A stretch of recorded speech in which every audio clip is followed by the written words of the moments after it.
అండి పాత చీరలా కనిపిస్తుంది కదా.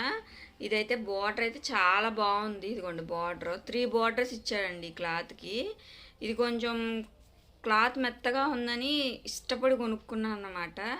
చూడండి 3 బార్డర్లు శారీ మొత్తము కూడా ఉంటుందన్నమాట. సో దీన్ని రీయూజ్ చేసి శారీ పడేయచ్చు, బట్ బార్డర్స్ బాగున్నాయని ఆగాను. మొత్తం కలర్ షేడ్ అయిపోయింది అంతే. షేడ్ అయిపోవటం వల్ల దీన్ని పడే కట్టుకోబుద్ధి కావట్లే. ఇప్పుడు దీన్ని ఈ శారీ మీదకి ఈ బార్డర్స్ అన్నీ మార్చి కుడుతున్నాను అనమాట. ఎలా ఉందో చూసి కామెంట్ చేయండి.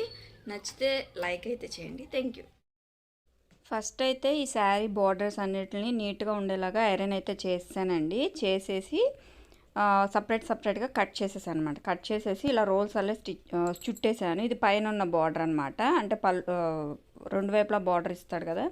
సో ఇప్పుడు ఇది బిట్స్ శారీ అనమాట. ముక్కల చీర కాబట్టి 180 రూపీస్కి పడింది. ఇంత షైనీ ఉన్న క్లాత్. సో దీన్ని ఫస్ట్ త్రిగమరగా చూసుకొని అటాచ్ చేసేస్తాను అనమాట. అటాచ్ చేసేసిన తర్వాత వన్ సైడ్ పెట్టి దీన్ని స్టిచ్ చేసేస్తాను. అటాచ్ చేసానండి. ఇక్కడ అటాచ్ చేసేసి ఫస్ట్ పెద్ద బార్డర్ అటాచ్ చేస్తున్నాను.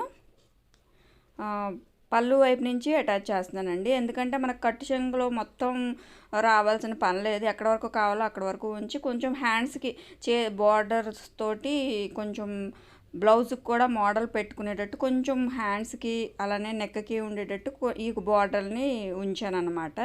సో పళ్ళు వైపు నుంచి వేస్తే మనకి కట్టు చెంగులో రాకపోయినా పర్వాలేదు కదా. సో అందుకని పళ్ళు వైపు నుంచి అటాచ్ చేస్తాను అనమాట. ఇది ఫుల్ వీడియో కూడా చేశాను, చూడండి.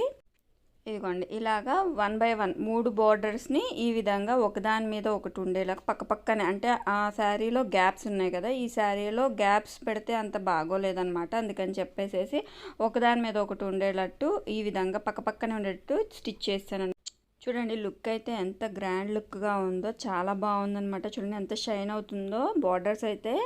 మీకు ఈ ఐడియా నచ్చితే ప్లీజ్ లైక్ చేసి ఛానల్ని అయితే సబ్స్క్రైబ్ చేసి శారీ లుక్ ఎలా ఉందో కామెంట్ చేయండి.